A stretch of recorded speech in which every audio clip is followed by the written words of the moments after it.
Gua impor Tamagotchi sebelum resesi. Karena terjadi resesi, gue beli di dolar 1.500 bro. Oke. Pada saat mau lunasin, dolarnya udah 8.000 bro. Mati. Stok belum fully habis bro.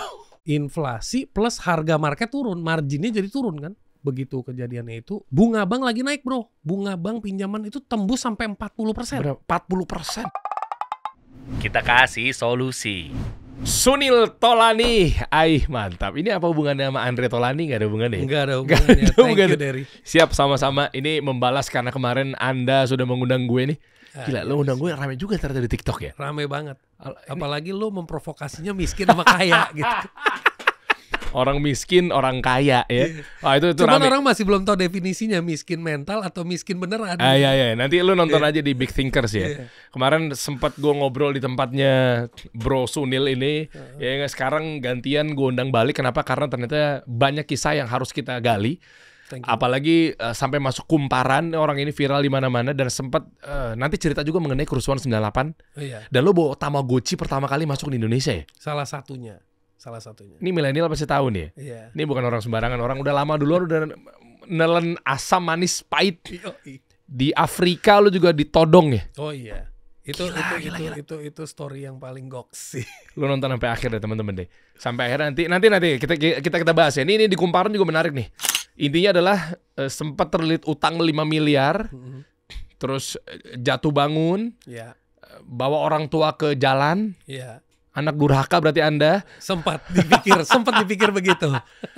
Sampai akhirnya bangunlah sekarang. Wah. Ya udah jadi CTO juga. Roller coaster ya. Anak-anak udah bisa sekolah di internasional. Iya, amin gitu. Temenan sama Raffi Ahmad, tinggal telepon. Gua WhatsApp sama Raffi dibalas lama banget. Lu langsung diangkat ya? Nggak juga, teman dia baik, dibalasnya cepat.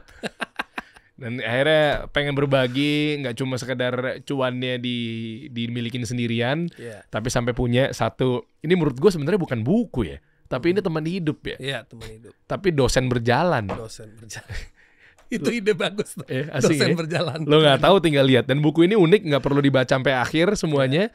Cukup dengan permasalahan lo aja ada. Cukup buka bagian permasalahan lo. Ya kan gue bilang dosen berjalan.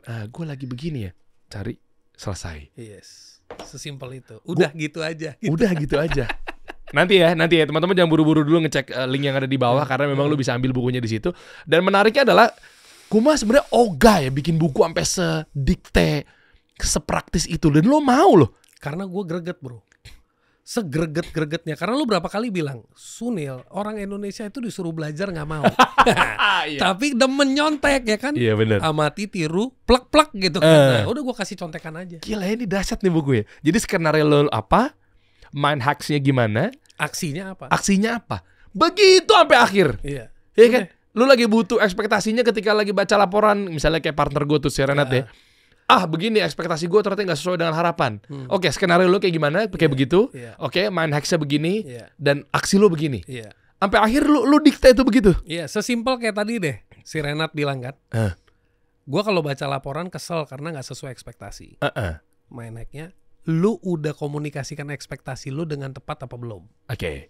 Action-nya, lu mulai menyadari dulu apa yang perlu lo lakukan agar tim lo bisa menjalani aksinya sesuai ekspektasi lo. Nah iya kan? Iya. Kayak didikte tek. Iya udah. Sesimpel itu panggil timnya aja. Ekspektasi gue begini, kenapa hasilnya begini? Coba lo bikin sesuai ekspektasi gue. Sesimpel itu sebenarnya, nggak usah stres. Udah, gini aja. Iya gitu. Jangan dulu buru-buru beli bukunya teman-teman ya. Lu pastikan nonton sampai akhir dulu biar lu memastikan lu yakin apa enggak. Sebenarnya udah gue taruh ya, linknya ada di deskripsi, tapi kita bedah aja ya. Siap. Jadi gimana ceritanya? Lu waktu 5 miliar sampai akhirnya gimana caranya rumah? Jadi gini bro, 5 miliar itu sebenarnya bukan semacam terlilit hutang secara bisa dibilang salah manajemen, spekulasi. Karena zaman itu zaman gue masih muda banget, gue masih in my early 20 ya, umur 20-an lah ya. Jadi kan zaman dulu nggak kayak sekarang bro, ada Google, ada YouTube, ilmunya banyak. Gue juga nggak sempat kuliah, gue high school graduate. Cuman gue demen baca aja. Oh, wow. Jadi gue itu dulu kalau menjalankan bisnis tuh modalitas utama gue adalah hajar dulu bro. Modalitas utama gue tuh hajar dulu. Nekat. Urusan tar. Itu pembelajaran gua. Jadi kalau sekarang kita ngomong sama orang-orang, lu hajar dulu, ntar dulu, lu tahu dulu kapasitas lo. Iya kan? Jadi harus bisa ngukur appetite resikonya seberapa besar. Ya kan? Nah dulu itu gua orangnya tipenya opportunis, highly opportunis. Oke. Jadi kalau ngomongin perjalanan pekerjaan gua aja dulu, gua kerja nih.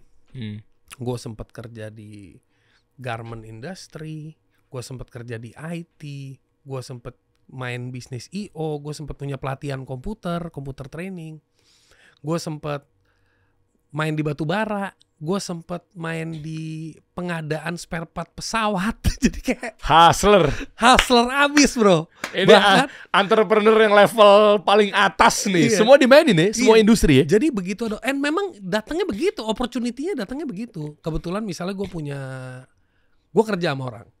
Dan gak pernah bos gue itu ngasih gue satu division. Pokoknya dia selalu kasih division yang udah kacau. Gue disuruh beresin. Ntar setahun habis beres dipindahin gue lagi. Jadi gue dulu sempat ada fase, nih hidup gue mau dibawa kemana ya? Gue gak ada kejelasannya nih, semua bidang. Karena dulu ada, kalau kita nongkrong sama teman-teman tuh kayak, si Sunil mah gak jelas tiap 2 tahun pindah bidang. Ada loh fase itu bro. Dimana gue menyadari, di sini nih nggak beres nih hidup lo nih. Tapi begitu gue bangun IT company Caliber Works waktu itu, gue bisa dapetin klien segala macam bisnis bro. Dan di situ gue bersyukur sama Tuhan karena gue dikasih pengalaman yang begitu luas, warna yang segitu banyak. Jadi gue ketemu klien yang ngomongin garment, gue ngerti painnya garment. Ngomongin agriculture, gue ngerti painnya agriculture. Ngomongin mining, gue ngerti painnya mining. Jadi hampir semua industri itu secara nggak langsung udah gue kuasain, nggak deep tapi overview-nya. Generalis. Akhirnya gue masuk spesialis waktu gue bangun Caliber Works itu. Di situ gue bangun digital agency, tapi dulu gue sebenarnya tempatnya software house. Jadi bisa bikin website, apps, SEO, zaman itulah. Nah kalau coming back to 5M itu, gue import Tamagotchi sebelum resesi. 97 dong. 96 akhir. Gue main tuh Tamagotchi tuh. Tiap pulang sekolah gue incer itu, ngasih makan tuh binatangnya. 96 lah, tahun 96 ya. Okay. Nah gue import dan sebagainya. Dan so far I was making money. Umur gue masih 22 atau apa. Tapi umur segitu udah bisa cuan 400 juta udah goks kan bro. Wah. Istilahnya waktu itu ya. Tapi kita masih gak ngerti apa-apa, belum ngerti. Masih benar-benar dagang yang masih, waduh itu udah story 20 tahun yang lalu maybe. So di saat itu ya kita pokoknya hustle aja. Nah kebetulan gue pernah kerja di bank, gue dapat facility tanpa perlu kasih agunan. Maksudnya tanpa perlu jaminan karena gue orangnya kenal gue lah, maksudnya family-nya kenal gitu. So Sunil juga gak kemana-mana, orang semuanya jelas, payment-nya kemana jelas. Jadi dapat LC facility. Oke. Nah pabriknya ngasih gue LC 180 hari, berarti dikutangin 6 bulan. Enak dong lu bro, lu import barang, datang barang sebulan, bulan kedua ketiga lu distribute, payment masuk bulan keempat, lu pesan lagi. Ya kan? Jadi lu actually practically bangun bisnis tanpa modal besar bro. Oke, berarti tuh udah ada lu sebar-sebar di mana? Dulu waktu itu mainnya di daerah Harko, Glodok, Mangga 2, sebar-sebarin dulu. Cepet bro, kenceng banget. Nah, abis itu mulai dong namanya bisnis itu yang kalau kita bilang orang yang nggak tereducate itu nggak mikir tentang, karena gue konsepnya monopoli di otak gue, harus kenceng nih. Orang lain bakal masukin, gue harus kenceng nih. Lupa mikir appetite gue kan. Masuk kontainer pertama untung, kontainer kedua untung. Pas yang ketiga gue masukin 4 kontainer bro langsung. Nah bukan gue doang, sekaligus teman pebisnis yang lain mungkin masukin 5 jadi crowded dong barangnya. Dari harga jual mungkin 100.000 retail price turun ke 70.000, turun ke 50.000 hanya dalam waktu 6 bulan. Itu harga udah 15.000 bro di pinggir jalan. Supply demand-nya gila. Nah tapi gue masih oke karena cost gue waktu itu modalnya cuma 6.000 bro. Oh segitu ternyata. Gila lu bohongin nyokap gue dong dulu. Nggak bohongin sih, dagang ya. Oh segitu ya. Jadi cuman karena terjadi resesi, gue beli di dolar 1.500 bro. Oke. Pada saat mau lunasin, dolarnya udah 8.000 bro. Mati. Stok belum fully habis bro. Gile, inflasi jadi, ya. Inflasi plus harga market turun, marginnya jadi turun kan. Wah. Nah akhirnya gue stuck. Nah cuman karena gue tipe orang yang dari dulu itu kalau gue selalu menjaga satu, gue dari dulu pegang yang namanya komitmen. Sama integrity tuh gue pegang banget bro. Jadi begitu kejadiannya itu, bunga bank lagi naik bro. Bunga bank pinjaman itu tembus sampai 40%. Berapa? 40%? Pada saat itu, di era-era itu. Jadi pada saat itu, gue bilang sama owner banknya, udah gini deh, freeze lock bunga gue, jangan floating. Caranya gimana? Ya udah lu tolong lock, bantuin gue. Nih gue kasih lo aset. Nah itulah saatnya gue minta izin sama orang tua karena satu-satunya aset yang dimiliki. Gue sempat beli aset udah gue jual-jualin bro. Jadi satu-satunya yang milik mereka. Rumah. Dan gue izin sama mereka. Pas gue izin gue bener-bener sujud bro. Nangis gue, sedih gue. Karena gue gagal. Istilahnya gue yang tadinya begini, lu jangan banyak bacot, anak lu lagi bagi duit gitu kan. Asik gitu. Turun. Nah, apa misalnya orang tuanya bilangnya lu jangan banyak bacot, terus orang tuanya balas lagi kan, banyak bacot. Gitu ya. Di skip ini bahasa. Tolong disensor ya. Saya coba untuk menjadi rasnya dia ya. Oke lanjut. Terus udah gitu ya udah. Oke. Bokap gue sih sebenarnya nggak ini sih. Bokap gue cuma bilang ya udah kalau memang itu yang lu butuh, lu ambil aja. Gitu. Tapi kalau nyokap gue pedes bro. Asal lo tahu aja hari ini lu sudah berhasil membawa orang tua lu ke pinggir jalan. Itu kalimat gue nggak akan pernah lupa sampai gue mati ya. Maksudnya itu motivasi terbesar gue sebenarnya.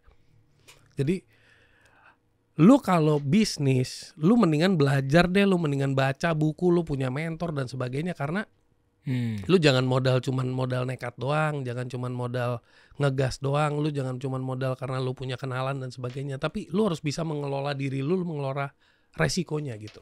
Itu pembelajaran termahal menurut gue saat itu. Ya udah, cuman gue izin, gue bilang, Mam, gue janji sama lo, gue akan balikin 3 kali lipat. Kenapa pede? Bukan pede, itu cara gue ngedorong diri gue nggak boleh nganggep ini enteng. Oke, ngebalikinnya dalam bentuk rumah lagi. Saat itu gue nggak tahu, pokoknya gue ngomong aja, gue ngucap aja bro. Oke, nah orang tua tinggal di mana? Begitu di Sunter. Enggak, rumah kan kesita sama bank. Bukan kesita. Apa sih? Aset. Jadi surat rumah yang ditaruh di bank. Oh iya. Jadi rumah tidak pernah tersita. Cuman kalau lo sekarang punya surat rumah lo di rumah sama surat rumah lo dijaminkan ke bank, iya, deg-degannya secara beda. Psikologi lo udah nggak punya pegangan nih bos. Iya. Surat rumah tuh maksudnya ya surat rumah, sertifikat rumah. Sertifikat udah. Iya. Makanya istilahnya tadi kan lo udah bawa gue ke jalan nih. Karena kan tanda tangan AJB harus tanda tangan kan. Jadi kalau nggak bisa lunasin ini udah langsung jadi hak milik bank kan. Udah riba lagi ya. Iya. Tahu riba juga ya? Tahu. Keren. Digas lagi riba. Ya tapi itu memang pola bisnis ya kan. Gitu. Oke. Nah, terus tapi how to-nya gimana? Abis itu gue masih kerja, Itu benar-benar momen yang lu jadi, you sempat jadi bos, masih muda lah ya, sempat jadi business owner, jatuh. Ya gue doa sih bro, gue doa sama Tuhan, pokoknya gue pengen dikasih pekerjaan yang terhormat karena ini udah benar-benar malu gue, teman-teman gue. Nah di situ momen-momen itu sebenarnya momen gue tahu siapa teman lo, siapa bukan teman lo. Karena pada saat lo jatuh, banyak yang senang melihat lo jatuh. Dan sangat sedikit yang ada di sisi lo. Yang memberikan lo motivasi, I believe in you. Dan jadi di saat itu sebenarnya mata gue terbuka, who is your friend, who is not your friend. Jadi gue selalu bilang sama orang-orang nih, termasuk diri lu juga gue yakin udah tahu. Pokoknya kalau mau tahu teman itu siapa, carinya pas lagi jatuh, jangan pas lagi happy. Berarti 2 orang yang ada di belakang kamera ini adalah yang setia nemenin lo ya? Iya. Dari tahun 94, 95, 96 gitu. Yang satu yang dari tahun 93, yang satu masih muda banget bro. Yang udah ninggalin udah banyak? Iya.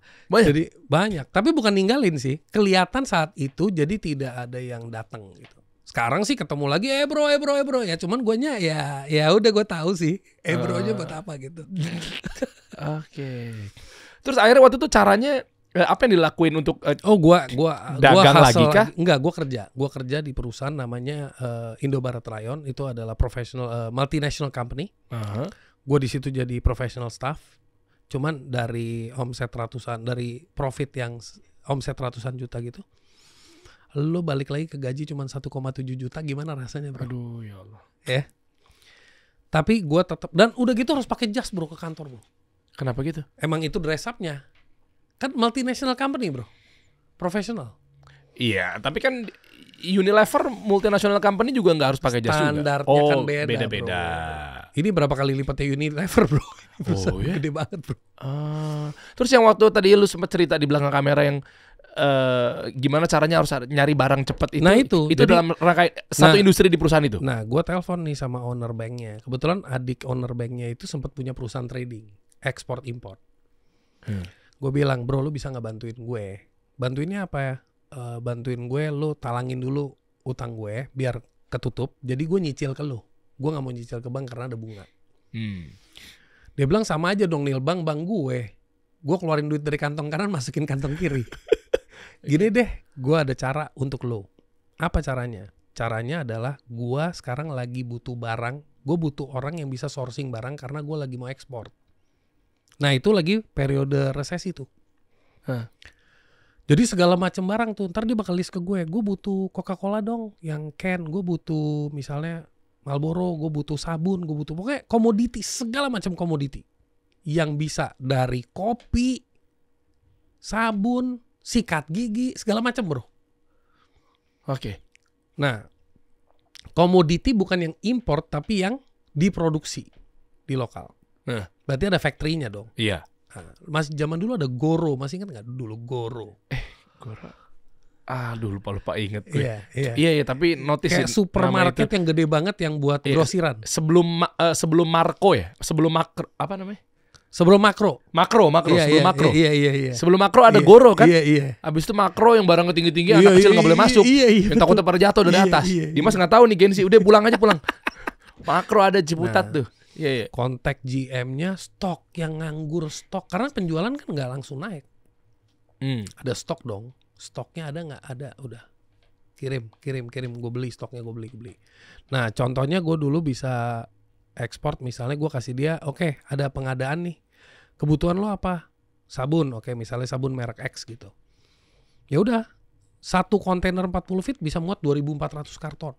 Nah, komisi gue dulu satu karton 2.000 perak, 2.500, ada yang 3.000 tergantung harganya. Nah udah, tapi gue nggak pernah minta komisinya. Gue bilang lu hitung semua komisi gue, lu store ke bank. Jadi gue nggak mau sentuh uangnya, pokoknya lu store. Komitmen gue adalah dalam waktu itu gue nggak tahu, tapi gue pokoknya kalau bisa dalam 1 tahun atau 2 tahun gue lunasin utang. Jadi utang gue sebenarnya netnya waktu itu tinggal 1 M sebenarnya. Lu 4 miliarnya gimana cara bayarnya? Gue punya aset-aset yang gue jual. Aset lain. Gue juga waktu make money kan gue beli aset bro. Salah satunya mobil, tanah, sempat beli. Oh oke. Gitu. Cuman waktu itu karena kejadian itu jual dan jualnya mau nggak mau harga murah. Karena harus cepet kan.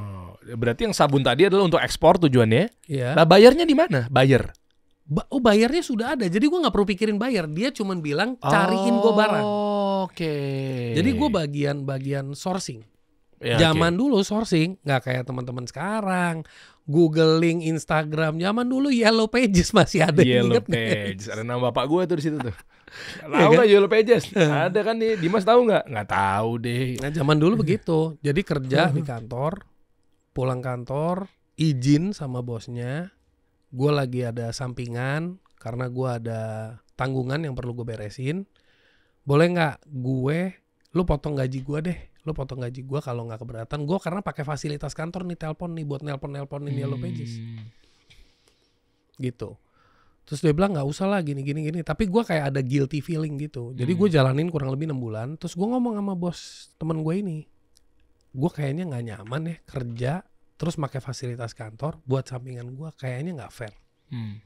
Gimana kalau gue join lu? Dia bilang ya udah, lu join gue aja. Karena dia juga ngeliat performance gue agresif banget kan nyari barang. Ya udah. Dari situ gue join dia. Tugas gue untuk 1 tahun ke depan tuh pokoknya kerjanya nyari barang. Gue bisa berangkat ke Surabaya bro. Kadang-kadang ada barang di Kalimantan, gue berangkat bro. Kalimantan ada stok berapa gitu. Dahsyat. Sampai Afrika itu gimana? Nah habis itu gue selesai itu. Habis itu gue beres nih urusan. Udah beres. Gue skip dulu ya. Pokoknya lunas utang. Oh udah lunas nih ceritanya. Oh Udah Afrika lunas. tuh bukan ikhtiar untuk ngelunasin utang. Enggak. Udah beres nih. Udah beres. Terus 2002 itu kan tahun 98 99 tuh. Iya.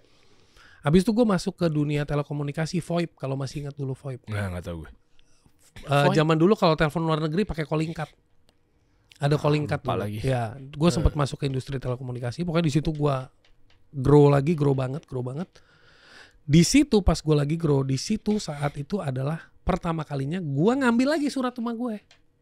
Udah lunas nih, gue ambil lagi. Tapi Buat ini apa? buat gue KPR-in karena gue mau hancurin tuh rumah, gue mau bangun jadi 3 lantai. Karena gue kan dulu komit sama nyokap gue 3 kali lipat.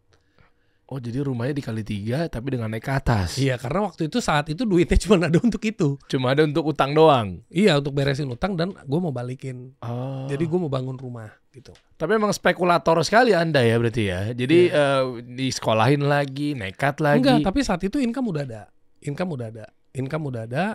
Dan itu juga di sekolah ini nggak lama bro, cuma 2 tahun beres. Jadi nggak pernah lebih dari kayak di sekolahin bertahun-tahun gitu, enggak. Gitu. Cuman kan kalau kita bayar kontraktor kan harus cepet. Bayar kontraktor kalau bangun rumah. Jadi udah gue beresin, rumah udah jadi tuh. Nah udah beres tuh 2003, rumah udah jadi, everybody happy, gue juga feel happy, nyokap juga happy, bokap juga happy. Jalan terus 2007, gue masih kerja nih, kerja di berbagai bidang itu, gue masih di fase yang berbagai bidang itu. Tahu-tahu temen gue telepon gue, Nil, gue lagi mau buka trading, gue mau fokus ke kimia. Hah?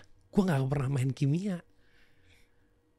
Ya udah deh. Cuman gue dari dulu sistemnya gini, kalau gue nggak tahu, gue cari yang jago. Jadi gaya gue itu dulu misalnya, lu mempercayakan ke gue, Nil, gue percaya cuma nama lu. Oke, gue nggak punya ilmunya, gue cari si A nih jago, gue tarik kerja sama gue. Oke. Jadi gue nggak pernah punya prinsip, aduh ini nggak bisa. Nggak, gue udah terlahir dengan bisa. Bisa, gimana caranya gue kagak tahu, bisa pokoknya gitu. Nanti bagi hasil sama teman lo yang lo ajak. Enggak, gue jadiin dia a working partner. Jadi lu tetap Gaji. kerja gaji, tapi lu ada share kecil lah, gitu. Ya udah, di situ gue bilang gue nggak yakin loh, karena ini nggak pernah gue jalanin. Untungnya gue punya uncle bro di Afrika, nyokap gue punya brother. Ya udah kita coba. Kalau temen gue lebih gila, dia bilang bro kita ke Afrika, jangan ke kota yang stabil, ke kota yang lagi ada perang suku. Gue bilang lo sedeng, perang suku. Dia bilang di situ marginnya gila. Kata gitu. Apa hubungannya? Apa korelasinya? Oh iya, kalau lagi perang suku bro, komoditas basic itu jadi mahal bro. Harga jualnya. Iya, karena demand and supply-nya ditahan kan. Oh. Misalnya kalau ada perang suku nih di daerah tertentu, mendadak beras. Ya gini deh, ada zamannya di Papua harga bensin berapa bro? Oh iya. Why bro? Karena Ya, waktu itu lagi Yes, konflik. gitu. Jadi di saat kayak begitu, itu begitu. Nah, gue pergi, itu pengalaman gue kesana, gue bilang ya udah coba deh. Tapi di sana yang nguasain terus terang pebisnis yang salah satunya pebisnis Lebanon sih bro. Penguasa di sana ya. Emang di sana tuh otak, nyali, sama modal. Jadi kalau lu cuma punya modal, nggak ada guna. Di sana yang utamanya nyali. Karena $1 adalah harga nyawa lu. Hah? $1. Misal gue punya duit $1.000. Iya. Terus Lu tiba-tiba ditodong. ditodong. Iya. Di daerah-daerah tertentu ya. Iya. Lu ditodong. Kalau lu ngeyel, lu ditembak langsung. Selesai bos. Si yang nembak bakal ngelihat, di kantongnya ada 1.000, gue untung $999. Untung $999. Seganas itu bro. Di daerah-daerah tertentu ya.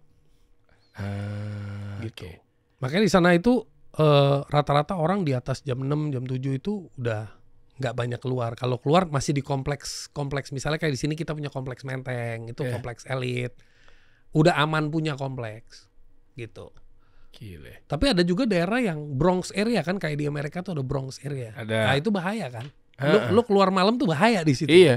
Gitu. Sampai ada gamenya kan GTA 5 tuh. Nah, ya ada apa sih? Ya kelurahan-kelurahan atau gang-gang tertentu. Jadi kita sempat explore ke daerah-daerah situ, bro. Kita sempat explore ke daerah situ. Dan memang sempat ada penjualan, sempat ke sana ke pasar impres segala. Customernya bukan toko-toko, bro, bukan kayak yang punya ruko-ruko keren gitu. Enggak, pada pakai kaos singlet, keringetan, siang hari pakai handuk gitu, duduk. Ya, gue pesen minyak Bimoli 1 kontainer. Oh, brand-brand kita ya? Iya. Oh, yang lo bawa ke sana ya? Iya. Bimoli, sabun Gift misalnya. Iya, zaman-zaman itu, iya. Ayu, zaman dulu ada sabun Ayu. Ya ampun. Gila tuh. Dan itu bagus cuannya? Okay. Lumayan, bro. Lumayan. Oke. Dan itu habis itu udah jalan. Enggak, cuan lu kumpulin. Semua bagus, tapi ada satu kejadian. Pas gue lagi salah satu trip gue itu, gue sempat bilang sama temen gue kalau bisa kita pulang jangan kemalaman. Tapi karena dia lagi ke tol mau closing berapa kontainer saat itu, pulang kena, bro, sama kayak pasukan GAM lah contohnya. Gue nggak ngerti namanya apa di sana, tapi ada pasukan pemberontak kita bilang. Nah itu padahal kita udah pakai bodyguard. Jadi kita jalan udah pakai bodyguard. Diberhentiin. Bodyguardnya disuruh turun. Bodyguardnya mau coba nego sama mereka, ditembak kakinya. Serius lu? Gue langsung kayak anjrit, mati. Gue gak bisa pulang ke Indonesia. Gila. Nah itulah momen gue jatuh cinta sama Indonesia, bro. Jadi gue cinta Indonesia, tapi gak pernah jatuh. Saat itu gue jatuh cinta, beda loh. Jatuh cinta, potongan TikTok bagus nih. Iya kan? Iya. Jadi kita mungkin bisa punya rasa cinta karena kita lahir di sini, tapi mencintai sesungguhnya dengan mengerti culture, orang-orang kita baik dan sebagainya. Ya udah, intinya gue digedebrak sama AK-47, ya kan? Dan itu pertama kali gue tahu namanya AK-47 tuh di situ. Itu adalah AK-47 gitu. Jatuh, duduk, pokoknya gue udah jiper, udah ketakutan, gue nggak bakal ngebohong, gue udah ngibrit, udah kayak ngompol gitu, karena udah kayak this is my last day of my life. Gue cuma bilang, lo ambil semuanya, tolong paspor gue jangan lo ambil, karena gue udah tahu ngurus paspor ribetnya setengah mati. Jadi ketawain gue, pokoknya gimana, pokoknya udahlah drama-drama dikit, yang penting kita dilepas, paspor dikasih. Gue 3 hari itu kayak orang bego, bro. Nggak keluar kamar, frozen, karena belum pernah ngalamin itu. Tapi setelah 3 hari yang terjadi aneh, bro. Gua orang yang memang nekat, tapi nekat dulu itu nekat spekulatif, otak. Tapi setelah 3 hari gue jadi orang yang sangat bernyali, bro. Jadi ketemu siapa aja kayak ini udah kehidupan kedua gue nih. Jadi ini udah ultimate buat gue. Ultimate near death experience ya. Ya udah, dari situ balik, gue bilang sama partner gue, kayaknya gue nggak mau masuk ke trading ke Afrika dulu. Gue masih belum siap dalam arti kata gue, tapi gue punya impian one day gue bisa kesana lagi, bikin duitnya gila, bro. Di situ duitnya banyak. Tapi begitu harus tempat yang chaos, duitnya banyak. Makanya negara itu nggak tumbuh dengan pesat, kayak direm gitu. Oh, kayak Zimbabwe itu kan nilai mata uangnya kan hancur-hancuran kan? Iya. Tapi dibegitu-begituin terus kan? Oh, ngerti gue. Ya ada pengendalinya sih pasti. Yes. Karena natural resourcesnya juga gila di situ. Apa emang? Oh, macam-macam, bro. Kita ngomong sawit di sini, di sana sawit juga banyak. Tapi minyak juga ada, bro. Diamond ada, semua ada, bro. Kaya banget, bro. Kaya banget. Makanya diutak-atik tuh ya. Iya. Quote-unquote ya, diutak-atik. Jangan dibentuk dulu, jangan dibentuk. Istilahnya jangan dibentuk dulu. Iya. Ya udah, balik. Habis itu teman gue ada yang ngajakin, bikin garment yuk. Ayo. Nah, itulah kesempatan gue lucu. Ada kejadian lucu, gue ke Tanah Abang. Beli aksesoris garment, ditodong cuy gue. Ditodong pakai pisau kecil gitu. Gue refleks, bro. Gue gampar tukangnya. Kan ada pisau nancep di sini, kenapa lu gampar? Nggak ada efek, karena gue udah pernah kena AK-47. Wah, itu pisau gila. kecil nggak ada artinya. Gila. Tapi gue habis gampar gue jadi mikir, wah ini refleks nih. Artinya kayak gue udah nggak takut lagi. Istilahnya gue udah ngelihat yang lebih ganas, yang udah ditakut-takutin begitu. Iya. Nah itu menurut gue kebentuk dari situ, kebentuk nyalinya. Dan menurut gue semua itu apa yang lu punya harus lu konten itu maksudnya di channelingnya dengan baik. Kalau lu nggak channeling ya jadi kacau kan, anarkis gitu. Nah udah dari situ itu cerita lucunya aja, cerita lucunya. Wah gila. Gua banyak speechless kali ini karena memang ini jujur ya. Ini kayaknya satu-satunya narasumber atau tamu podcast gue, pengusaha yang ceritanya Roller coaster banget ya. sesadis ini. Iya, roller coaster. Gila, seberani ini. Jadi rata-rata orang utang sekian, ya udah utang selesaiin. Iya. Ini sampai di todong AK-47 lah. Iya. Perang kagak, ada depan ada tembakan ya, bingung gak lo? Iya. Ya kayak gila gue bilang.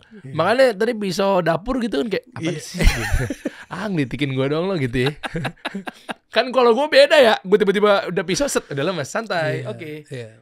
Waktu itu bentar ya mundur dikit ya. Yang lokasi apa ya waktu dulu todong AK-47? Semua tas gue diambil di situ ada Duit? $800 atau gue lupa 800 atau $1.800. Sekarang yang nggak bisa inget, diambil. Pokoknya whatever duit yang ada di situ diambil. Oh tujuan dia ngerampok. Iya memang ngerampok. Oh kayak yang waktu di film apa sih? Bahkan tadinya kalau kapal. mobilnya itu bukan mobil sewaan dari militer, bakal diambil juga kalau private car. Karena kita pakai bodyguard, jadi itu mobil sewaan. Mobil sewaan militer, Yes. ada bodyguardnya nggak mempan. Nggak mempan. Karena bodyguardnya 2 yang datang 10-12 orang bro. Pas ditembak kakinya dia nggak ngelawan. Bro, dia mikir kalau gue ngelawan gue bakal dibabat abis. Dia kan punya tanggung jawab jagain kita bro. Nggak, abis itu dia ngapain? Oh dia langsung dia sakit tapi dia try to ngomong dengan bahasa mereka. Itu gunanya dia kan dia harus melindungi. Negosiator, betul. Tapi nggak bisa kalau diserang begitu. Oh, oke. Ada yang berhasil misalnya negosiasinya bagus mungkin gitu. Atau bisa nego nanti lu urusan sama gue deh kalau soal duit misalnya gitu. Tapi ini udah kayak mereka udah kayak ngelihat kita bawa bag. Lu tau kan tas-tas yang kayak dokumen bag gitu ya. Dia orang pikir nih barang-barang penting nih gitu. Iya. Habis itu udah iya sih lawannya juga 10 orang. Lebih bro. Senjata Mungkin semua 15 ya. Lalu bawa apa? Nggak bawa apa-apa? Ya enggak lah kan udah ada bodyguard, mau bawa apa? Bodyguard udah pegang senjata yang kecil kan 2. Itu kalah juga tuh ya? Diambil bro. Oh. Kan waktu ditodong keluarin dulu senjatanya. Wah gila ini pelik banget deh. Jadi saat itu gue bilang gini sama temen gue, Cerit yang kita nonton di film-film beneran juga. Ternyata ada beginian ya. Di perbatasan, di negara konflik ternyata ada ya. Iya. Gile. Dan akhirnya gue pengen cari tahu. Ini gue banyak momen-momen aha moment atau nge-freeze banget ya. Yang sebenarnya yang akhirnya gue pengen berbagi sama teman-teman semua dan teman-teman juga dapat dari kisah ini adalah pengusaha memang mentalnya tuh Mental. Tapi kan nggak semuanya harus melewati jalur ini. Bener nggak? Oh iya. Jadi kuncinya adalah gue itu mungkin bisa bilang gue itu dulu adalah tipe pengusaha yang explorer bro. Bukan exploit. Exploit itu menjadi specialize, fokus gitu. Explore kan ada kesempatan explore, explore. Cuma itu akan jadinya lebih gampang ketika lu masuk di berbagai macam industri ya. Misalnya gue masuk, akhirnya gue establish diri gue di teknologi. Gue establish diri gue apa nih? Spesialis juga ujung-ujungnya. Betul. Jadi kita harus establish di satu industri kan. Tapi industri itu kan teknologi itu sebagai tool kan bro. Yeah. Untuk menyelesaikan problem, solution untuk companies, right? Business. Yeah. Nah, karena kita punya pengalaman di industri yang banyak, kita paham pain point-nya. Yeah. Itu blessing in disguise-nya. Cuman kan mahal bro bayarnya bro. Oh iya. Makanya ini sebenarnya sampai ke buku udah gini aja. Sebenarnya gue lagi pengen pretelin nanti akan sampai lah obrolannya ke situ ya. Itu ternyata dari perjalanannya kayak begini maksud gue. Oh iya. Ya berarti bukan gara-gara orang belajar di Google, abis itu bikin buku, abis itu enggak bro. Ngerasa paling solusi gitu kan? Enggak bro. Wah ini dahsyat deh. Dan ini belum berbicara lagi mengenai apakah fisik apakah e-book gitu ya. Iya. Ini menarik juga ya. Yeah. Kalau memang ternyata ini adalah mudah dalam satu genggaman, dosen berjalan apa segala macam, ya kalau saran gua mendingan e-book. Yes. Karena lebih handy ya. Yeah. Lebih mudah dibawa kemana-mana. Tapi anyway nanti kita masuk ke ranah buku ya. Siap. Nah ini gue pengen tahu journey lo sampai lo ada berliku-liku, wah luar biasa gitu kan, dagang sana, trading ini apa segala macamnya, sampai lo punya media. Ini gua jadi punya digital agency dulu, jalan nih dari 2009, gue pokoknya udah balik nih. Akhirnya gue establish digital agency. Jalan terus sampai 2017, 18, 19 maybe ya, 19. Covid. Belum Covid. 19 belum Covid. 20 ya Covid ya? Iya. Terus sebenarnya gue dalam proses itu udah mulai enek nih. Udah mulai capek, udah mulai kayak jenuh. Sama agency? Sama agency, karena agency bisnis modelnya sulit di scale up. Karena kita sangat rely sama talent. Setuju ya? Iya. Jadi bisa di scale up, bukan nggak bisa ya. Sulit di scale up karena rely sama talent. Kedua, kalau nggak main di heavy capital business, lo nggak facilitate, lo dapat big corporates, tapi lo harus bisa ngutangin.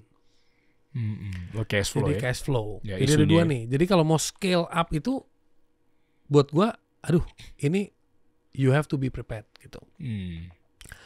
Di saat itu temen gue telepon, dia udah perusahaan corporate, udah IPO dan sebagainya. Gue butuh orang untuk bantuin gue karena dia punya problem, semua jenderal dia mantap, tapi dia nggak pernah punya satu jenderal yang di teknologi yang bisa dipercaya. Jadi selama ini dia tuh kena tipu mulu, dibikinin sistem, di overcharge, terus ntar dikerjain. Jadi dia pernah melewati itu, dan ini juga temen lama, temen 20 years pertemanan. Di zaman-zaman gue main telco dulu. Oke. Dia masih di industri telco, distributor gitu ya. Dan akhirnya dia phone gue bilang ini kesempatan gue. Gue bilang sama partner gue, guys, gue pengen belajar tentang korporasi. Karena kalau kita mau sampai kapan? Entrepreneur small business udahlah. Tapi gimana mau belajar korporasi kalau nggak masuk? Karena gue tipe orang yang bukan baca buku. Gue tipe yang go in, learn, be there. Mau jadi office boy-nya dulu nggak apa-apa deh, tapi be there. Gitu. Itu tipenya gue. Nah, akhirnya partner gue setuju. Gue bilang udah, lo orang juga udah ngerti. Gue mundur ya dari CEO, gue jadi komisaris dulu. Gue ambil nih job. Gue dapat, gue kerja. Gue dijadiin CTO. Tugas gue adalah fokus problem company-nya apa, setiap division apa, bikin inovasi teknologi untuk solve 3 hal penting. Pertama, operation efficiency, minimize fraud, and ketiga adalah tingkatin sales atau tingkatin omset menggunakan teknologi solution. Oh, berarti lu masuk di risk management juga ya? Yap. Oh, oke. Jadi gue bangun sistem ERP. Nah, gue bilang ini adalah 5 years plan. First 2 years you are investing on developing the technology and implementation. Tahun ketiga fokus on cutting your fraud and cutting orang-orang yang nggak perlu. Misalnya orang-orang yang nggak perlu di change jobnya. Tadinya jobnya bisa dipakai teknologi, lo pindahin, lo alih fungsikan. Yeah. Dengan catatan orangnya mau kerja atau enggak. Berarti di sini udah kalau udah ngomongin leadership, kita harus objektif bukan subjektif. Lu bisa tumbuh karir lu kalau lu mau beradaptasi, lu mau berubah, lu mau ambil pengalaman baru, lu mau belajar ilmu baru. Tapi kalau enggak Pak, saya cuma maunya ini, ya udah lu cari tempat lain. Jadi alih fungsikan. Oke. Tapi kerennya gua sama dia kita sepaham, kita nggak akan semena-mena cut people. Tapi kita kasih fase 3-6 bulan periode gue bantu lu adaptasi. Di situ ngukur lu serius apa lu cuma main-main. Kan ada orang yang penting gue dapat gajian. Ada orang yang ini kesempatan gue, kalau gue belajar gue ini salary gue bisa lebih mantap lagi nih, position gue lebih. Nah itu kembali ke orangnya kan. Gitu. Akhirnya gue bangun sistem ini, semuanya berjalan. Buat gue itu pengalaman baru lagi. Pengalaman yang paling gokil buat gue adalah di dunia corporate ini adalah tentang professionalism. Gimana semua planning itu harus well documented. Dan ini pengalaman gue gak milikin di company gue waktu gue jadi CEO, karena kita bikin software, bikin apa, itu documentation kita ya so-so lah bro, nggak well documented. Beda banget di corporate. Oh iya. Ya, nah memang tentunya kalau jadi CEO di perusahaan lo sendiri, kepala lo pengen ngurusin cash flow. Yeah. Kalau di corporate lo nggak pegang itu karena udah ada yang pegang, CFO-nya, ya kan? Kita benar-benar fokus on teknologinya. Tapi yang gua junjung tinggi adalah ini hal yang mahal loh, memiliki sifat profesionalism, mentraining diri menjadi seorang yang profesional. Jadi semua yang lo lakuin itu by planning, by action. Nah seorang Sunil yang tipenya Hajar dulu memiliki 180 degree. Nggak bisa. Ya, bisa ternyata. Bisa. Jadi gue akhirnya menjadi orang yang highly strategist, bro. Oh, malah justru bisa ya. Biasanya kan yang harus yang buku banget gitu loh. Iya, yang highly execution menjadi highly strategist. Hajar, action. Ini highly strategist. Jadi pengalaman sebenarnya bisa membentuk orang menjadi kebiasaan atau membentuk orang menjadi orang yang highly skillful sebenarnya. Karena dia jadi belajar tentang strategi.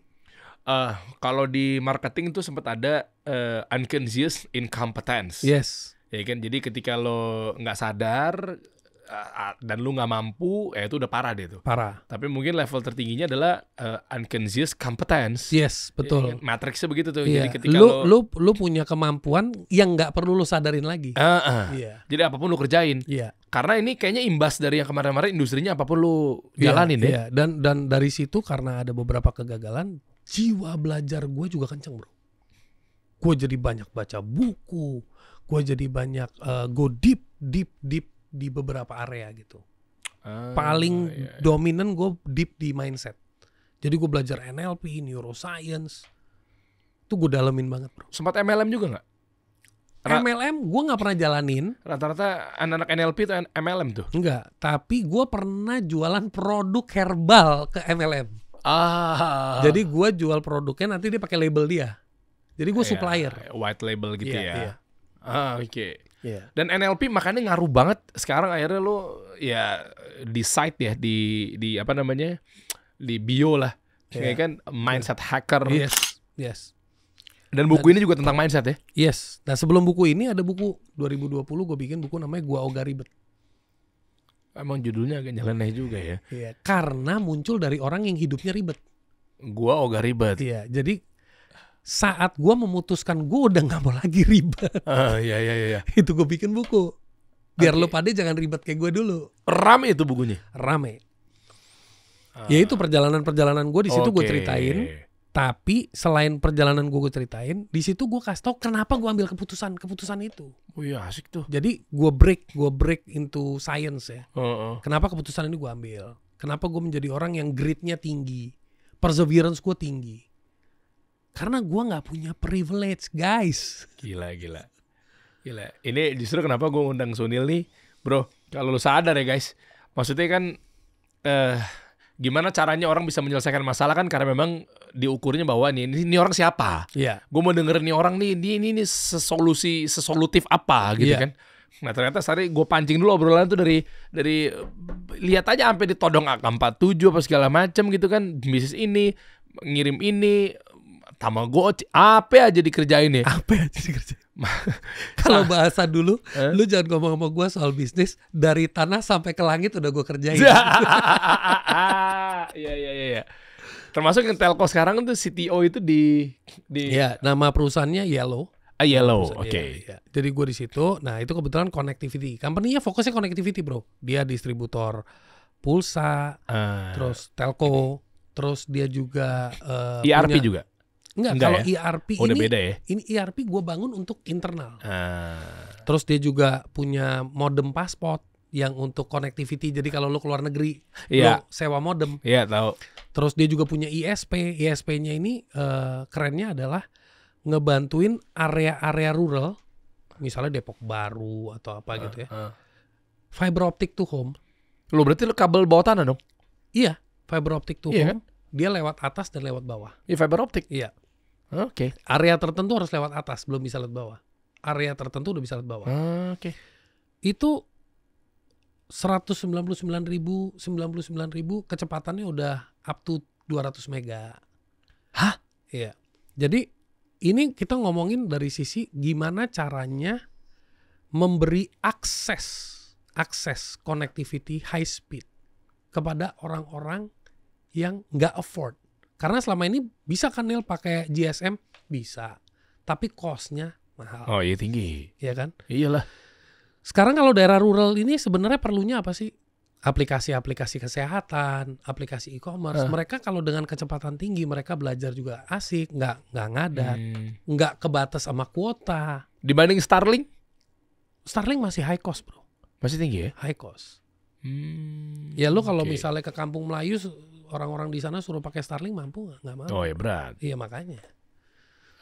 Oke. Dan udah berapa titik? Wah, Yellow ya? Iya. Jadi yellow is the apa? Holding. Apa nih? Udah banyak sih bro sekarang mungkin udah maybe 100 titik ya location. Kalau subscribernya sih udah mau tembus 200.000.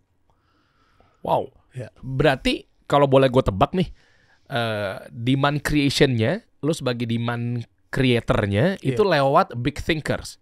Nantinya lo convert ke sana, lo monetize-nya ke sana atau gimana? Soalnya ada korelasi media juga. Lo kan as a host gitu di situ. Yes. Nah, jadi setelah udah bangun itu, guenya yang udah enak di dalam inside corporate, gue kan di dalam terus tuh selama 4 tahun.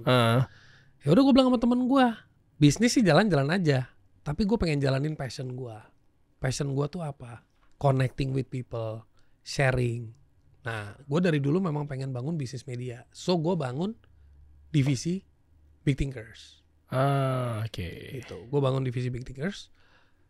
Dan gue bangun dari keresahan bro. Keresahannya begini. Gue termotivasi sama channel lo sebenarnya. Termotivasi dan terinspirasi dari channel lo. Kasih solusi. Memberi solusi. Tapi kan ngebantuin UKM. Setuju ya? Iya, kita fokus ke sana. Gue lagi mikir, kalau namanya ngebantuin UKM, yes. Tapi ada loh orang-orang di Indonesia yang juga butuh insight dari hal-hal yang orang yang bisa berpikir besar, melakukan hal besar, dan meng-create impact besar. Story-nya Big Thinker tuh di situ. Jadi gue pengen ngumpulin para pemikir karena Indonesia itu akan keren, Indonesia emas itu akan tercapai kalau orang-orang kayak lu, orang-orang kayak gue, kita punya motivasi yang kita masuk di satu pipe yang sama dengan spirit yang sama tapi executionnya beda-beda. Iya. Ya kan? Ini dijalanin sama si Steve Jobs juga gitu ya. Kenapa Think Different itu menjadi satu tagline di Apple? Yes. Karena narasinya waktu itu gue mencari orang-orang yang memiliki pemikiran beda untuk mengubah dunia dengan teknologi. Ayo. Berawal dari situ tuh. Mikir ya sebenarnya. Yes. Jadi kuncinya kembali lagi it's all in the mindset. Baru you go into skill set, baru you focus on the tool set. Mindset, skill set, tool set. Oke. Kalau mindset lu mantap, skill set lu tajam, lu jago milih tool set, bro. Ya kan? Kan nggak mungkin lo urusan sama orang dikit-dikit silat kan nggak ada yang bisa diajak ngomong. Iya. Kalau toolset lo cuma silat doang. Oke. Makanya lah lahirlah buku ini. Nah, yang kedua. Tahun ini muncul buku ini. Wah asik nih. Sembari aja udah di jembatani gue nyampein ke sini juga ya kita bedah bareng-bareng. Ayo bro. Iya gak sih? Nih teman-teman juga akhirnya ikut merasakan membersamai. Jadi ceritanya udah gini aja. Udah gini aja. Dari nama itu mah nyeleneh banget ya, sederhana tapi powerful untuk ngubah hidup lo. Yes, betul bro. Mindset berarti core utamanya nih. Core utamanya reframing. Jadi gua kan orang NLP. Iya. Di NLP itu ada banyak modalities. Modalities itu maksudnya model-modelnya. Salah satu modelnya reframing. Reframing itu apa? Reframing itu adalah saat kita menghadapi sebuah situasi. Fokus kita menyelesaikan masalah itu. Ya, bukan melihat situasi dari angle yang berbeda. Solusinya kadang-kadang ada di persepsi kita. Oh, nggak melulu pas lagi tepat di masalah itu ya? Iya kan, kita coba zoom out. Kita lihat, mobil gue mogok nih. Yang paling benar adalah solusinya harus didorong, isi bensin atau apa. Tunggu dulu, tenang dulu, jangan panik. Kalau mobil lo mogok, hal pertama yang harus lo lakukan apa? Telepon orang yang lo kenal dulu, dekat. Jadi jangan panik. Susah lah, panik lah pasti. Ya makanya bawa buku ini biar lo nggak panik. Oh, oke. Yang tadi gue bilang ya, jadi ini Iya. solusi berjalan ya. Yes. Contekan deh. Iya. Terus kalau misalnya, aduh, bos gue kerjanya minta gue closing mulu, target mulu, nyalain bosnya. Iya. Salesnya gue masih kurang, gila gue udah banting tulang. Tunggu dulu. Bos lo mungkin ngomong dia minta sales. Daripada lo ngebelain diri lo, nyalain bos lo cek dulu sama diri lo. Yang lu lagi samperin ini potential client atau wasting time wasters? Oh, taunya? Dengan lu mengevaluasi. Hah. Dengan lu pause. Lu ketemu nih list customer. Lu bikin list customer lu. Ini adalah customer yang warm, yang cold, atau yang hot. Hah. Lah kalau lu tiap hari kontakin yang cold mulu sampai mampus juga lu gak bisa closing. Dan lu gak tahu bedanya lagi mana yang hot, mana yang udah tinggal dikit lagi ya. Exactly. Yang lu sibukin adalah capek gue. Ya kalau capek keluar lah bro. Ngapain lu di situ? Oke. Dan coba satu persatu, gue mau tahu. Nah, apa lu mau nanya bidang apa dulu deh? Problem di mana dulu deh? Problem Nah, mana nih asik biasanya? Ini asik nih kita bedah nih bareng-bareng nih. Kalau bedah nih asik nih, gue sambil membacakan 1-2 notes. Ya, boleh. Dari langsung tajam kalau di versi gue ya, sales misalnya. Oh, gue suka itu Saya- topik. Ya kan gitu rata-rata. Iya. Jadi semua ada di sini nih. Ada bro. Udah gini aja gitu istilahnya. Iya udah gini aja. Ini gue bener-bener. Bab berapa ya? Oh jadi setiap bab tuh ada 10 skenario. Iya. 181. 181. Halaman 181. Jualan gampang asal tahu caranya. Yes. Ini nih. Ini muncul dari diri gue dulu bro. 181. Ceritanya. Oke. Gue itu disuruh ngejual dulu paling susah. Karena buat gue jualan tuh kayak ngemis. Memang begitu ya. Iya kan bro? Beli dong. Iya. Gitu ya. Kesannya subconsciously kayaknya beli dong. Iya benar. Terus kita ketemu begitu banyak motivator, coach dan sebagainya. Jualan itu bukan mengemis, jualan itu bukan mendorong orang untuk beli, tapi menanyakan, become a good question. Iya tapi caranya gimana ya? Caranya gimana? Ya kan? Ngomong-ngomong Masalahnya tuh bukan di skillnya, tapi di mindset gue nih. Gue kena mental block nih bro, gitu kan? Nah, jadi di sini gue jelasin dulu. Oke. Salesman tuh ada gaya-gayanya. Lu pilih dulu gaya yang cocok buat lo. Gila detail Ya kan? banget. Nah, ada 5 gaya deh gue sebut di sini. Ada konsultatif seller. Oke. Pokoknya kalau diajak ngomong tuh gayanya konsultasi, gayanya. Ah. Nah, biasanya ada pro and con-nya nih di sini. Kalau yang konsultasi, pro-nya pelanggan rasa dihargai dan didengarkan. Con-nya, kadang proses jualan lebih lama karena banyak ngobrol dulu. Dan bahkan bisa nggak jualan, karena apa? Sambil lu ngoceh, lu kasih solusi gratis. Dia udah dapet, ngapain dia beli dari lu? Ya ngapain? Karena lu nggak punya tekniknya kan. Iya. Oke. Gila. Kedua, persuader. Oke. Persuader itu persuasif kan. Yang pokoknya persuasif gitu. Nah. Pro-nya bisa cepet dapat closing. Hmm. Con-nya kadang pelanggan ngerasa didorong buat beli, nggak selalu nyaman. Kayak kesannya lu masuk sebuah toko baju, tiba-tiba SPG-nya udah nempel, ngejebak mau lu. nyari apa kak? Iya, terus mau nyari apa? ditempelin, Diikutin terus sampai ya? lu jadi nggak enak kan. Gila pro kontranya juga sampai Iya. dipretelin ya. Mau banget nih nulis buku begini ya. Gue mau ogah ya. Praktikal banget. Nah, Gila. problem solver bro. Oke. Nah, ada juga tipe salesman yang problem solver. Oke. Pro-nya apa? Pelanggan ngerasa produk itu benar-benar solusi buat mereka. Con-nya butuh banyak pengetahuan soal masalah yang dihadapi pelanggan. Jadi kalau lu mau jadi salesman, lu jangan segala macam barang lu jual. Lu pertama cek dulu, gue tipenya tipe salesman seperti apa. Kalau gue tipe salesman problem solver, berarti gue ngerti spek produk. Misalnya lu datang ke gue ke toko handphone, gue harus ngerti lu itu butuhnya handphone yang high speed buat gaming, atau lu emang demen selfie, dan lu punya konsumsi pakai handphone tuh sehari bisa berapa jam. Karena based on that gue kasih lu spek, bukan lagi merek. Ini coba gue diskusiin ya. Iya. Nih gue get back bentar nih. Berarti permasalahan sales tuh karena dia nggak tahu tipe yang mana.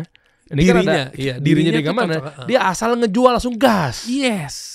Jangan-jangan mungkin dia bukan tipe yang pertama, tapi dia ngelakuinnya caranya yang pertama. Iya, jadi Salah. atau produknya butuh cara jualannya konsultatif, tapi dia masuk ke problem solving. Kacau kan? Oh, nggak matching. Misalnya produknya adalah terapi. Hmm. Lu kerja di sebuah perusahaan wellness.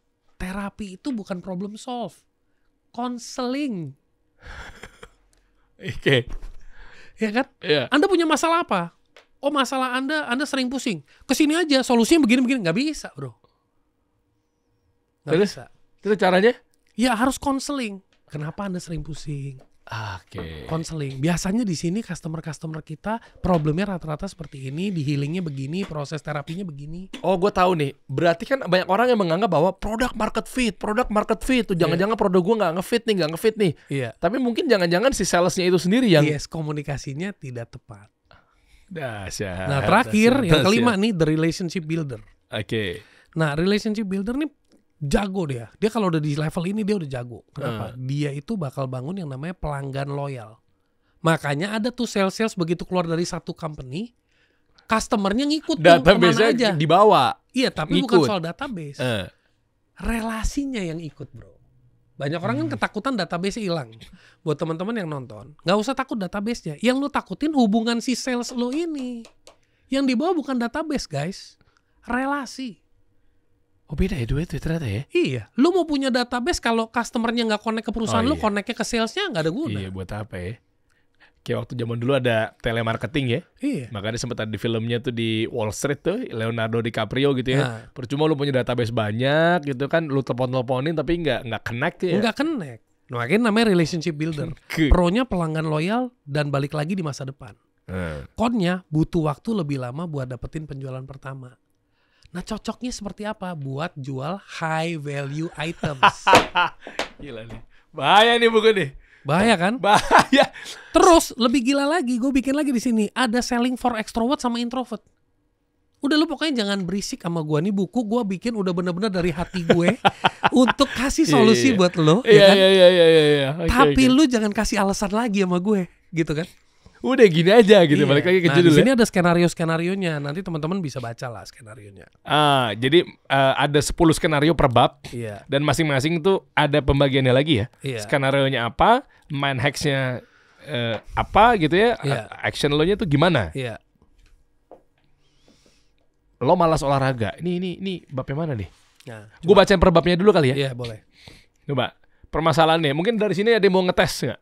Coba Dimas mungkin coba teriak aja. Mau yang mana nih? Permasalahan sekarang lagi.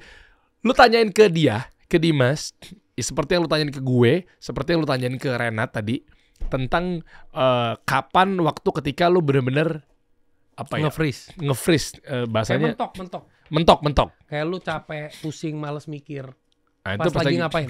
Pas lagi ngapain tuh? Misalnya disuruh pindah. Nih coba gue wakilin ya. Gue tiba-tiba semena-mena bilangnya mungkin ada narasumbernya. Masuk nih teman saya, Pak ini misalnya, owner ini gitu. Tiba-tiba dia udah setting nih bangku nih satu nih. Kemudian datang, dia main jadinya tiba-tiba ada yang duduk 3 orang ya. Dia harus rubah lagi nih setnya nih. Kan dia gak bisa ngapa-ngapain. Nurut apa kata gue.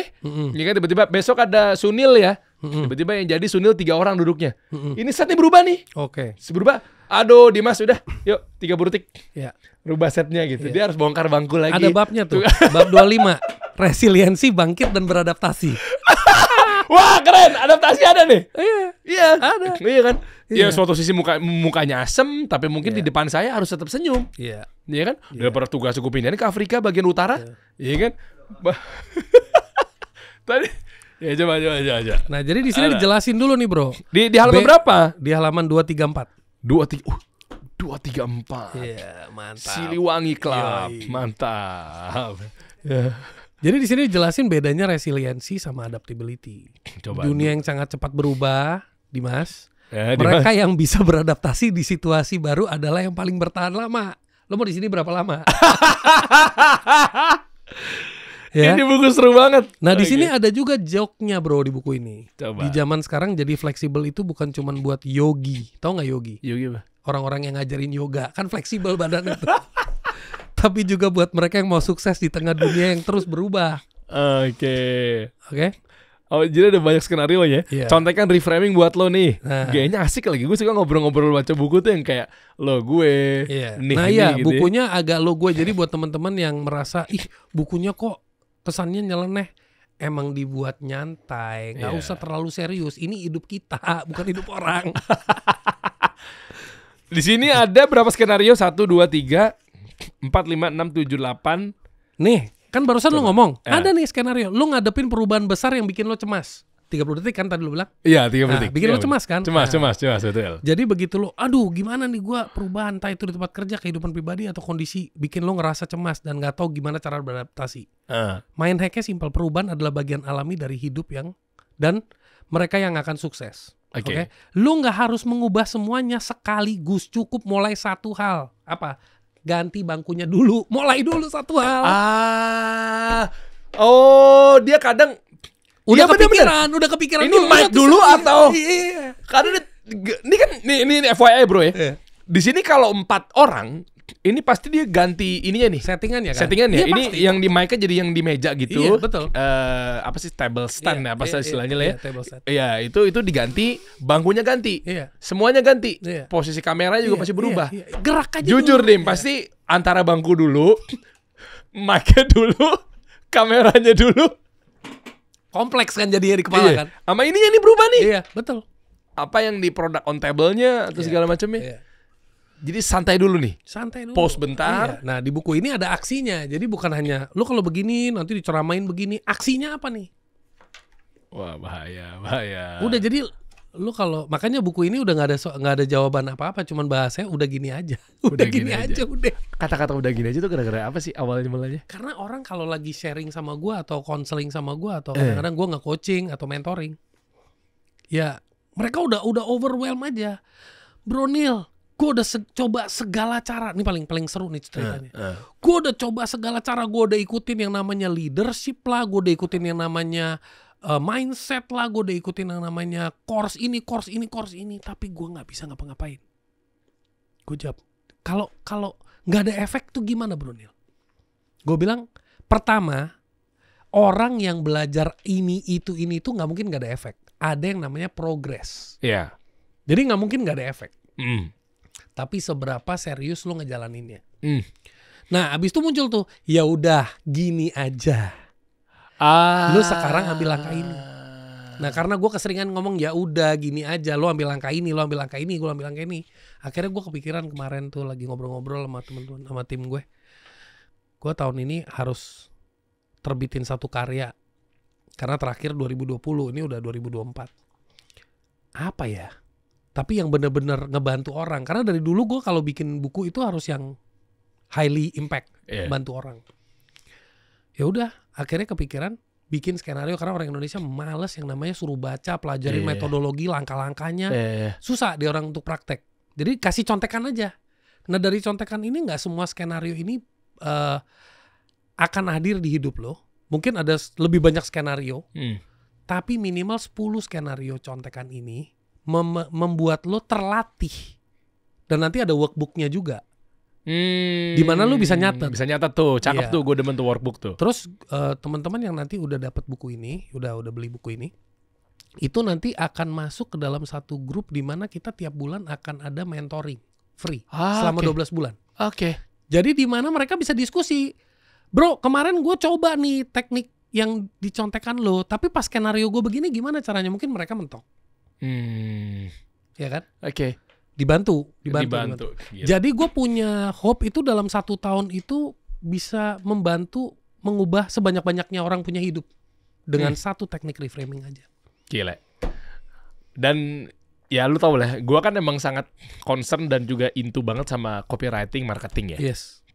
Ini gue gak tahu lu pakai ilmu ini atau gak sengaja, tapi apapun itu bentuknya ya, there you go. Tapi intinya adalah ini pas dengan penulisan pemilihan kata udah gini aja. Itu sebenarnya secara gak langsung, itu ada teknik yang namanya trans words. Jadi trans itu adalah kerasukan, words itu kata-kata. Ada juga yang sisi lainnya, bab yang berikutnya adalah switching perspektif, panjang lah di copywriting, marketing ya. Nah, trans words berarti kata-kata yang merasuk. Nah, dengan bahasa udah gini aja itu masuk dalam apa tuh trans words itu sebenarnya kalau dijabarin panjang, cuma mungkin salah beberapanya adalah bayangin deh, itu termasuk di situ. Bayangin, kalau dipikir-pikir, kebayang deh, sadar nggak lo? Kan? Udah gini aja, itu bagian darinya. Jadi makanya untuk mempersuasifkan, menggiring opini, kalau di teknik copywriting marketing tadi adalah menggiring opini untuk meyakinkan orang, minimal dia relax, minimal dia dapat atensi lo, dan minimal dia yakin, minimal dia believe gitu ya, apa yang dia mau kerjakan, itu harus kata-kata pamungkas di awalnya itu harus benar dulu. Iya. Contoh misalnya tadi, lu sadar nggak? Nah, lu distraksi yang tadinya lu pikir masalah lu ribet, itu pasti akan fokus di situ aja. Yes. Itu dengan kata-kata sadar nggak? Atau lu bayangin deh. Iya. Dan gue selalu ngelakuin itu Iya pada kan? saat ya udah gini aja. Nah, fokus langsung. langsung men. Iya. Makanya ketika gue dengar ini powerful menurut gue ya. Iya. Ya gue gak tahu, mudah-mudahan sih lu haki ini nih. Iya. Kenapa? Karena ini masuk di kata-kata setiap gue belajar sama prof gue dulu, ya udah gini aja. Itu rilisnya tuh cepet banget ketika orang punya masalah. Contoh misalnya prof gue ditanyain gitu, guru gue ditanyain, "Prof ini gimana begini-begini?" Yaudah gini aja. Yaudah gini aja deh. Teng. Itu kayak lu ngebawa di alam bawah sadar NLP lagi-lagi yang lu pakai mungkin ya. Iya. Lu langsung kayak yakin sama masalah lu, lu believe gitu loh. Yes. Dan ini sangat relate sama kehidupan gue juga kan. Maksudnya gue yakin kalau gue aja banyak roller coasternya, gue yakin apalagi dengan sekarang ya, dengan distraksi ada social media. Nah, itu gue lagi ngomong roller coaster gue dulu.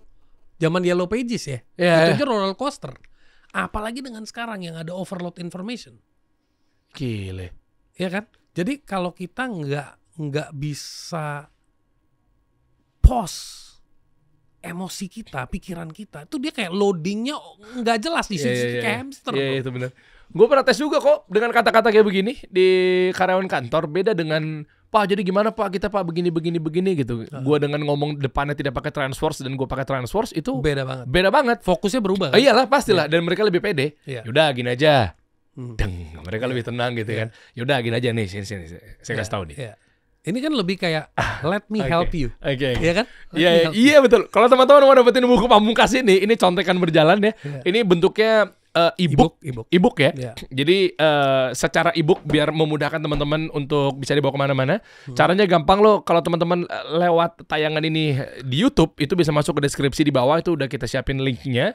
Lo tinggal klik aja, udah simple. Detailnya di sana dari mulai harga, gimana cara belinya, apa segala macamnya, linknya lo tinggal klik aja. Iya kan. Tapi saran gue ini, mohon maaf ini kabar buruknya setelah kabar gembira yang tadi gue bilang bahwa ini dulu bisa diambil. Kabar buruknya adalah early bird. Jadi siapa cepat dia dapat, dan tentunya mengenai special price, mengenai apapun itu ada di situ. Jadi gue nggak tahu lo kabar lo dapat harga berapa, lo tinggal masuk aja di situ, tek. Nah itu biasanya early bird ya. Tapi kalau nanti di bulan Desember, gue nggak tahu. Bulan Januari malah bahkan. Iya. Nah itu kalau masih di bulan mikir-mikir, Januari masih nanti gimana kita lihat deh. Iya, dari mulai limitasi, ya jangankan harganya, boro-boro. Kalau bukunya nggak ada gimana? Iya. Nah, kan, mungkin saran gue mending langsung gas aja sekarang juga ada di bawah. Kalau lewat potongan Instagram atau TikTok, lu cek aja di caption itu biasanya kita kasih formatnya, lu ikutin aja untuk dapetin bukunya gimana caranya.